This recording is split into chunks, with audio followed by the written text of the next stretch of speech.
টাকা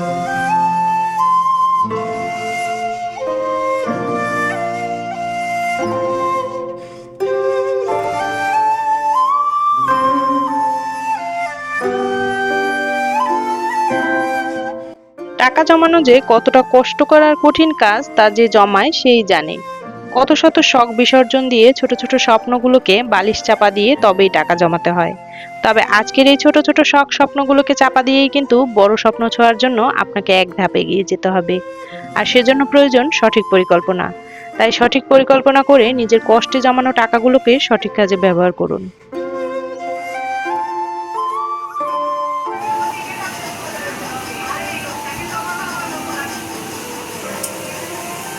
অনেক আপুরাই কিন্তু অনেক সময় কমেন্ট করে বলেন যে আপু কিভাবে হাত খরচের টাকা থেকে টাকা বাঁচাবো, কিংবা জমানো টাকাগুলোকে কিভাবে ব্যবহার করলে আরও টাকা পেতে পারি বা টাকা বাড়তে পারে, সেই বিষয়ে কিছুটা ধারণা দেওয়ার জন্যই কিন্তু আজকের ভিডিওটি সাজিয়েছি। তো আজকের ভিডিওতে আপনাদের সাথে শেয়ার করব কিভাবে আপনার হাত খরচের টাকা বা নিজের জমানো টাকাগুলোকে ধরে রাখতে পারবেন, বা খরচ থেকে অযথা অপচয় থেকে আর কি, সংসারের অযথা যে অপচয়গুলো সেই অপচয়গুলো থেকে নিজেদেরকে আটকাতে পারবেন, বা কিভাবে আপনাদের টাকাগুলোকে সঠিক পরিকল্পনার মাধ্যমে সঠিক জায়গায় ব্যবহার করতে পারলে টাকা থেকে কিছুটা সঞ্চয় করা, আরও কিছুটা টাকা থেকে টাকা বাড়ানো সম্ভব। So hello everyone, good morning. কি অবস্থা, কেমন আছেন সবাই? আশা করছি যে যেখান থেকে আজকের ব্লগটি দেখছেন সকলে খুব ভালো আছেন। বাংলাদেশের ছোট্ট নগরী আর আমার একান্ত প্রিয় প্রাণের শহর বরিশাল থেকে বলছি। নতুন আরও একটি সুন্দর দিনের সাথে শুরু করছি আজকের ব্লগটি। আর পুরো ব্লগটি যদি থাকতে পারেন আমার সাথে, আই হোপ আপনাদের ভালো লাগবে। তো এই যে সকালবেলা থেকে কিন্তু একদম বৃষ্টি শুরু হয়ে গিয়েছে, আর এই যে বৃষ্টির কোনো কমাকমি নেই। সারা মাস, প্রায় 2-2.5 মাস যাবত সারা মাসে কিন্তু বৃষ্টি হচ্ছে, প্রতিদিনই একটু না একটু বৃষ্টি হবেই। তো এই যে আমিও কিন্তু তারপর রান্নাবান্নার একদম গোছানো শুরু করেছি। আর আপনারা তো জানেন আমি কিন্তু রান্নার আগে সব গুছিয়ে তারপর রান্নাটা শুরু করি, এতে করে কিন্তু গ্যাসের সাশ্রয় হয়। আমি আগে একটা ব্লগে বলেছিলাম যে গ্যাস সাশ্রয় করতে হলে আগে সব রান্নাবান্না গুছিয়ে কোটাকুটি করে তারপর কিন্তু গ্যাস ওভেন চালু করে একদম রান্না বসিয়ে দিতে হয়। আর না হলে কিন্তু দেখা যায় কি, একটা রান্না বসিয়ে তারপর যদি কাটাকুটি করি তখন কিন্তু দেখা যায় ওই রান্নাটা হতেই থাকে, আর এদিকে কাটাকুটি শেষ হবে তারপর ওই রান্নাটার ব্যবস্থা করব, ততক্ষণে কিন্তু গ্যাসটা অনেকটা পুড়ে যায়। তো এর জন্য আমি কিন্তু গ্যাস বলি সবসময়, গ্যাস সাশ্রয় করতে চাইলে কাটাকুটির কাজটা আগে করে নেবেন। তো আজকে হচ্ছে এখানে নারকেল দিয়ে চিংড়ি মাছ ভুনা করব, তো সেই জন্যই আর কি চিংড়ি মাছগুলোকে কেটে কুটে নিচ্ছিলাম।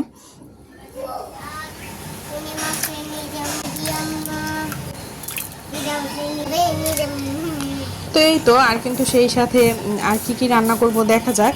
তো আমি একটু বলি, আমরা অনেক সময় কিন্তু দেখা যায় কি হাত খরচের টাকা বলেন বা সংসার খরচের টাকা থেকে টাকা সাশ্রয় করি, তবে অযথাই কিন্তু বিনা প্রয়োজনে এটা সেটা কিনে তারপর কিন্তু টাকাগুলোকে নষ্ট করি। তো আমি বলবো কি, আপনারা যদি এতটা কষ্ট করে আমরা টাকা জমাই, আমরা কিন্তু একটা টাকা জমাতে গেলে অনেকটা পরিশ্রম করতে হয়, অনেক পরিকল্পনা করতে হয়, এই সেইভাবে টাকা জমাতে হয়। আমরা তো জানি আসলে টাকা জমানোটা কতটা কষ্টকর, তো যে জমায় সেই আসলে বোঝে টাকা জমানোটা কতটা কষ্টকর। তো এর জন্য বলবো যে কষ্টের জমানো টাকাগুলোকে আসলে এটা সেটা বা বাড়তি জিনিসপত্র কিনে অপচয় না করে বরং সেগুলোকে সঠিক কাজে লাগান, যাতে করে সেই টাকাগুলো দিয়ে আপনার আরও কিছুটা টাকা জমবে। হ্যাঁ, আজকে আপনি হয়তো বা কষ্ট করছেন, দেখা যায় একটা সময় যদি আপনি বেশ কিছু বড় অ্যামাউন্টের টাকা জমিয়ে ফেলেন তখন কিন্তু আপনাকে সেই কষ্টটা করতে হবে না।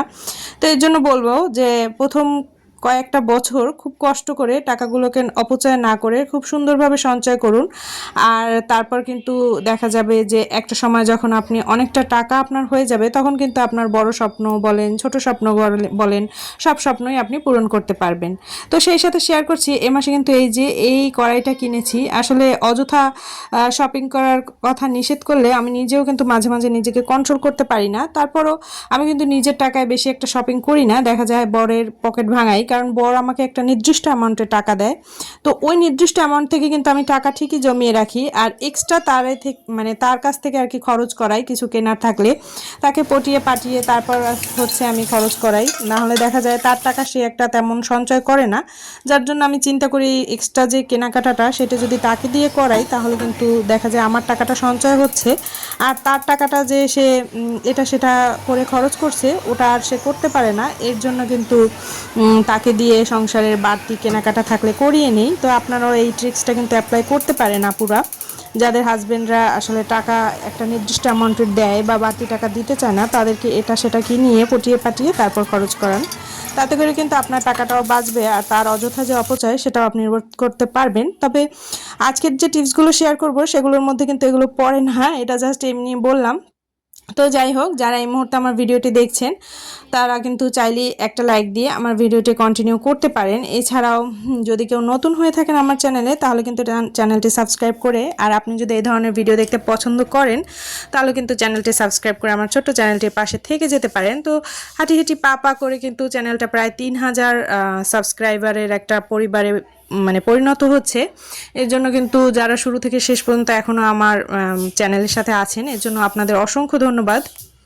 আর অনেক আপুরাই কিন্তু অনেক ধরনের বাজেট ভিডিও নিয়ে কমেন্ট করেন। আসলে সেই কমেন্টগুলো কিন্তু অনেক আগের ভিডিওতে যেহেতু চলে গিয়েছে, মানে 2 মাস আগে যেহেতু ভিডিও দেওয়া বন্ধ করেছিলাম, তো 2 মাস আগের ভিডিওগুলোতে যে কমেন্টগুলো ছিল ওই আপুগুলো এখনও আমাকে আসলে ভিডিও দেখেন কি না, বা যে আপুগুলো আমাকে বাজেট করতে বলেছেন তারা আসলে এখনও আমার সাথে আছেন কি না সেটা আমি সঠিক জানি না। যার কারণে কিন্তু আমি আসলে তাদের যে কমেন্টে রিপ্লাই করে ভিডিও বানাবো বাজেট ব্লগ ওরকম হয়ে উঠছে না।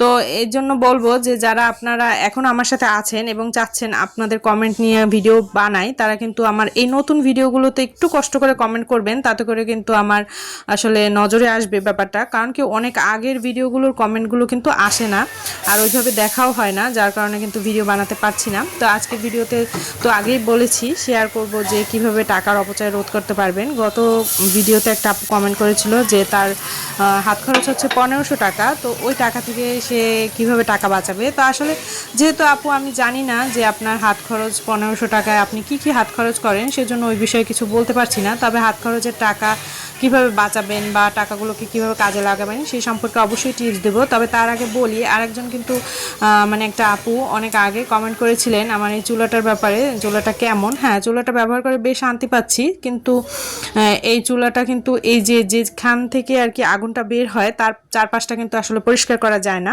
দেখা যায় তার চারপাশটা পরিষ্কার করাটা খুব বেশি ঝামেলা, যেহেতু বিভিন্ন রকম সাইজের খাঁজ কাটা, যার জন্য খুব ভালো পরিষ্কার করা যায় না। তবে নিচের দিকটা খুব সুন্দরভাবে পরিষ্কার করা যায়। আর আমি হচ্ছে এই গ্যাসের চুলাটা 15,000 টাকা দিয়ে কিনেছিলাম।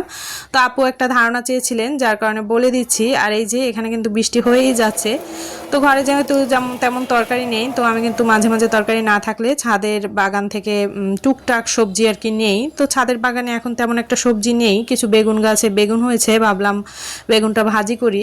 আর হচ্ছে এদিকে কিছু শাকও ছিল, তো শাকগুলোকে আজকে আর তুলবো না। মাঝে মাঝে একদম সবজি না থাকলে তখনগুলো শাক মানে তখন কিন্তু শাকগুলোকে নিয়ে আর কি রান্না করি। তো অনেক সময় কি আপনারা বলেন যে শাকসবজির বাজেটে এত কম টাকা কেন ধরি। তো আপনারা সব সময় চেষ্টা করবেন নিজেদের আশেপাশে খালি জায়গা থাকলে বা বেলকনি থাকলে, বেলকনিতে রোদ আসলে টুকটাক শাকসবজি গাছ লাগানোর। তাহলে দেখবেন কি শাকসবজির যে বাজেট সেখান থেকেও আপনারা অনেকটা টাকা সেভ করতে পারবেন। তো যাই হোক, এছাড়াও কিন্তু আপুরা অনেক রকম কমেন্ট করেন, সব কমেন্টের রিপ্লাই কিন্তু সবসময় দেওয়া সম্ভব হয় না। আস্তে আস্তে ওগুলো নিয়ে ভিডিও করি, তারপর ওগুলো কমেন্টের রিপ্লাই দিই। দেখা যায় কি যখন কমেন্টের রিপ্লাইগুলো করেন তার আগেই কিন্তু আমার ভিডিও শ্যুট করা থাকে, তো ওইগুলো এডিট করে আস্তে আস্তে ছাড়ি। তারপর পরবর্তীতে আবার ভিডিও শ্যুট করে ছাড়তে ছাড়তে কিন্তু ওই কমেন্টগুলো একটু পিছনে চলে যায়। এর জন্য আপনারা কিছু মানে মনে করবেন না প্লিজ। তো দেখা যায় আমি কিন্তু চেষ্টা করি সবার কমেন্টের রিপ্লাই করার, এবং কেউ কিছু জিজ্ঞাসা করলে বা কিছু বললে কমেন্টে সেগুলো কিন্তু দেখানোরও চেষ্টা করি আর ডিটেলসে বলারও চেষ্টা করি। তো যাই হোক, এবার চলে যাচ্ছে ভিডিওর মূল অংশে। এর আগে বলি, একটা আপু কিন্তু আমাকে বলেছিলেন যে আমি যেন লেখার সময় ক্যামেরাটা একটু ক্লোজলি ধরি। তো আমি কিন্তু আসলে ক্লোজলি ধরতে গিয়ে অনেকটা জুম করে ধরেছি, এর জন্য অনেক লেখা আসেও নি। আসলে অনেক ক্লোজলি ধরতে গেলে তখন দেখা যায় কি অনেক লেখা কিন্তু অনেক সময় আসে না। দেখা যায় এটা হচ্ছে আপনার যে মোবাইলের যতটুকু মানে ধারণ করার ক্ষমতা বা ক্যামেরায় যতটুকু ধারণ করার ক্ষমতা তার বাহিরে চলে যায়। তো এক্ষেত্রে অন্য কেউ যদি ভিডিও করে দেয় তখন কিন্তু সুবিধা হয়। তবে আমার যেহেতু ভিডিও করার মতো কেউ নেই, মানে আমি ট্রাইপড নিয়ে ভিডিও করি, তখন কিন্তু দেখা যায় একটু দূর থেকে ভিডিও না করলে সম্পূর্ণ ডায়েরিটা আর কি মানে দেখা যায় ভিডিওর মধ্যে আসে না। তো তারপর আমি চেষ্টা করেছি যতটা মানে কাছাকাছি নিয়ে ভিডিও করার। তো যাই হোক, এবার বলি টাকার অপচয়। প্রথমে আগে বলি যে টাকার অপচয় রোধ করার জন্য বা হাত খরচের টাকা বাঁচানোর জন্য কিছু উপায়। আসলে অনেক সময় দেখা যায় কি আমরা কষ্ট করে টাকা জমাই, কিন্তু সেই টাকাগুলোকে হচ্ছে কি নিজের নিজেদের চোখকে সামাল দিতে পারি না। চোখ আসলে এদিক সেদিক এটা সেটা দেখে আর কিনতে মন চায়। এটা আমি নিজেও মাঝে মাঝে করি। দেখা যায় নিজেদের চোখকে আর কি সামলে রাখতে পারি না। চোখ আসলে যেটা দেখে মানে দেখা যায় ঘরে প্রয়োজন না, সংসারের দরকার নেই, তারপরও কেনা হয়ে যায়। তো প্রথমেই যেটা করতে হবে, নিজের চোখকে সামাল দিতে হবে।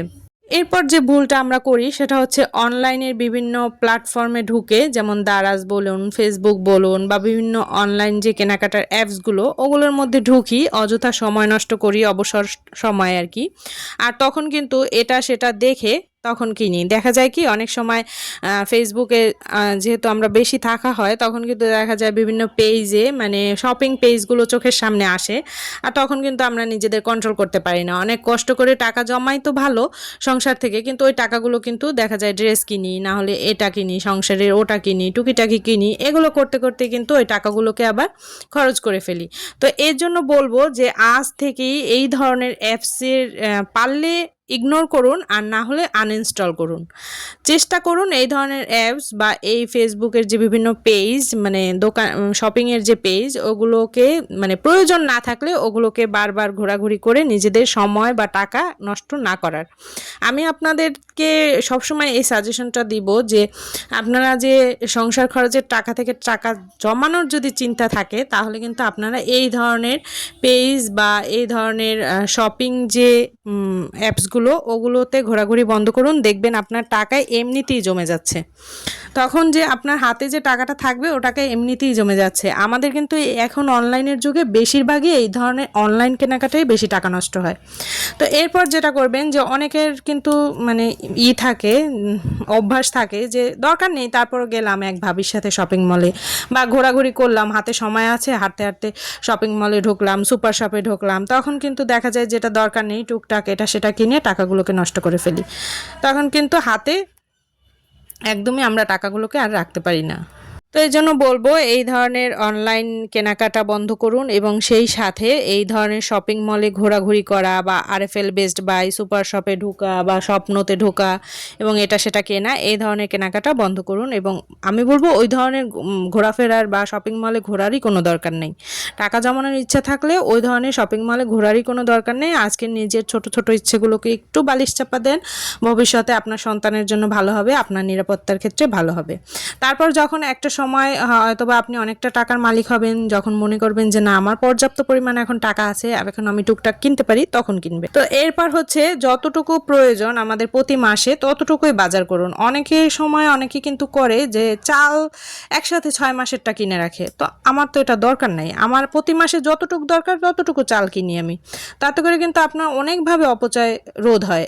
অনেক সময় দেখা যায় চালে পোকা ধরে যায়, তখনও কিন্তু 2-1 কেজি চাল নষ্ট হয়। তো এর জন্য ওটা না করে আপনার প্রতি মাসে যতটুকু দরকার ততটুকুই কিনুন।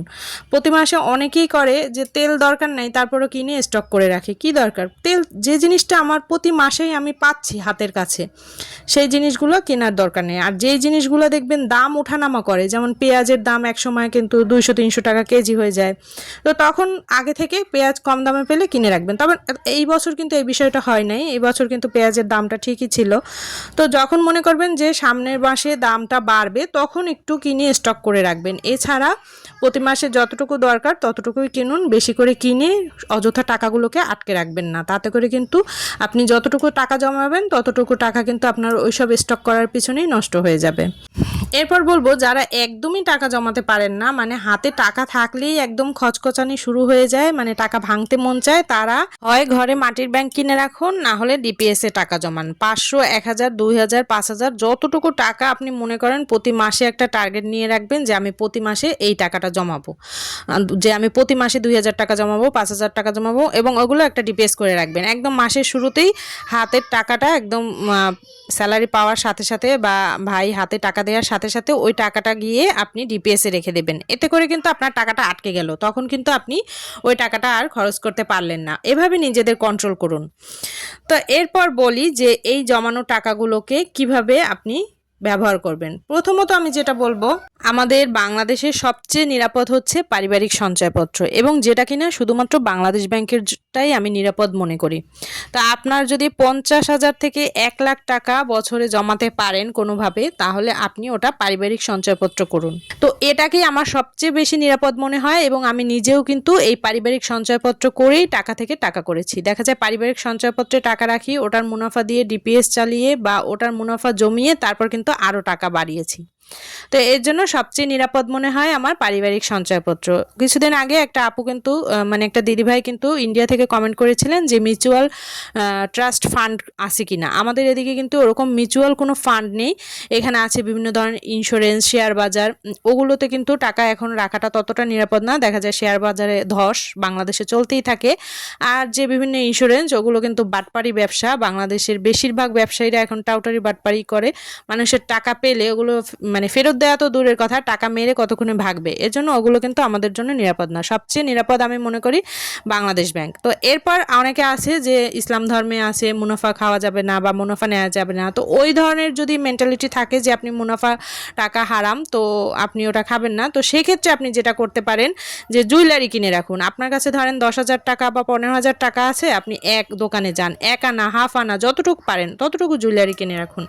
এছাড়াও অনেক সময় পরিচিত যদি জুয়েলারির দোকান থাকে, তো ওই দোকানগুলোতে কিন্তু ইনস্টল সিস্টেমেও আপনি জুয়েলারি কিনতে পারেন। আর জুয়েলারি হচ্ছে এমন একটা ইনভেস্টমেন্ট যেখানে আপনার শখও পূরণ হচ্ছে, আবার আপনি কিন্তু পরবর্তীতে ওটা থেকে লাভও পাচ্ছেন। যেমন ধরেন আজ আমরা কিন্তু জুয়েলারির প্রতি কম বেশি সব মহিলারাই একটু বেশি আগ্রহী। দেখা যায় কি জুয়েলারি পরতে কে না পছন্দ করে, স্বর্ণের যে অর্নামেন্টস সেগুলো থাকলে হয় কি ওগুলো পরাও হয়, আবার পরবর্তীতে দেখা যায় যেভাবে স্বর্ণের দাম বাড়ছে সেগুলোতে কিন্তু আমরা ইনভেস্ট করলে পরবর্তীতে দেখা যায় স্বর্ণের দাম যখন বাড়ে তখন কিন্তু আমরা লাভবানই হই। যদি আপনার প্রয়োজন হয় তখন যদি আপনি স্বর্ণ সেলও করেন তাতেও কিন্তু আপনি অনেকটা বেনিফিট পাবেন। যেমন আজকে ধরেন 15,000 টাকা এক আনা স্বর্ণ কিনলেন, এক সময় এমন আসবে যে স্বর্ণের এক আনার দাম হবে 20-25,000 টাকা। তো তখন কিন্তু আপনি যদি ওটার আপনার টাকার দরকার হয় ওটা সেল করে দেন, তাতেও কিন্তু আপনি লাভ পাচ্ছেন। আবার সেই সাথে কিন্তু আপনি জুয়েলারি পরেও বেশ কয়েক বছর পরছেন বা পরেও কিন্তু নিজের শখগুলোকে পূরণ করতে পারতেছেন।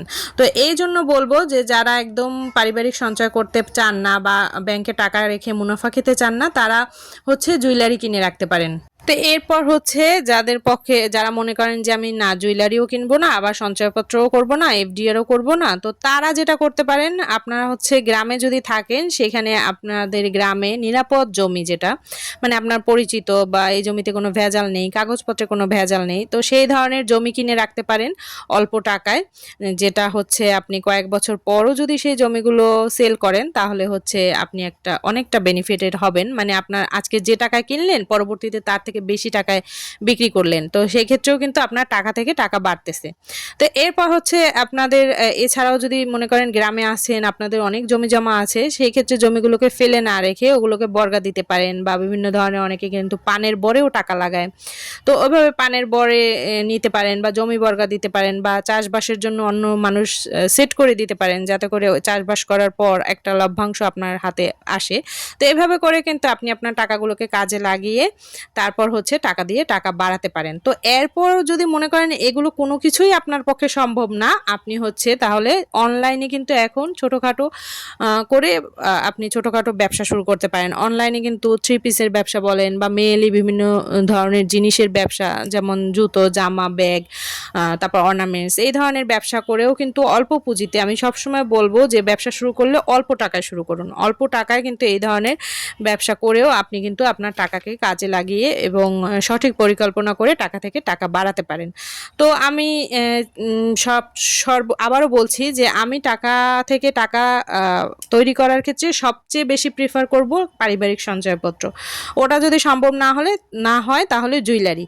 আপনি জুয়েলারির দোকানে যান, আপনার কাছে 10,000, 20,000, 15,000 যতটুকু টাকা আপনার 6 মাস 1 বছরে জমে, অতটুকু টাকারই আপনি আংটি, কানের দুল, এই ধরনের জিনিস কিনে রাখতে পারেন। ছোট ছোট কানের দুল, আংটি 1 আনায় কিন্তু পাওয়া যায়, 1 আনা 2 আনা, যতটুকু টাকা জমাইয়েছেন ওই টাকার মধ্যে কিনে রাখুন। পরবর্তীতে কিন্তু ওটা থেকে আপনার টাকা থেকে টাকা বাড়ার একটা বড় ধরনের খাত তৈরি হয়।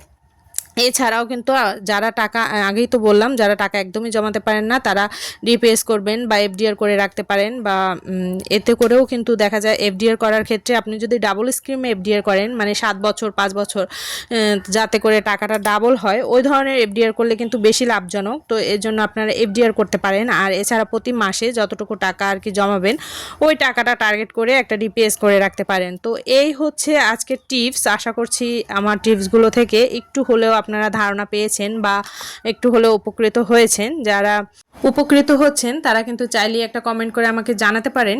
তো আজকের ভিডিওটি এখান থেকে শেষ করব। দেখা হচ্ছে নেক্সট কোনো ব্লগে। সে পর্যন্ত সবাই ভালো থাকুন, সুস্থ থাকুন, এবং যাবার আগে আবার বলছি যে আপনারা কোন ধরনের ভিডিও পরবর্তীতে দেখতে চান বা কোন ধরনের বাজেট চান, সেগুলো কিন্তু ডিটেলসে লিখে আমাকে কমেন্ট করে জানাতে পারেন।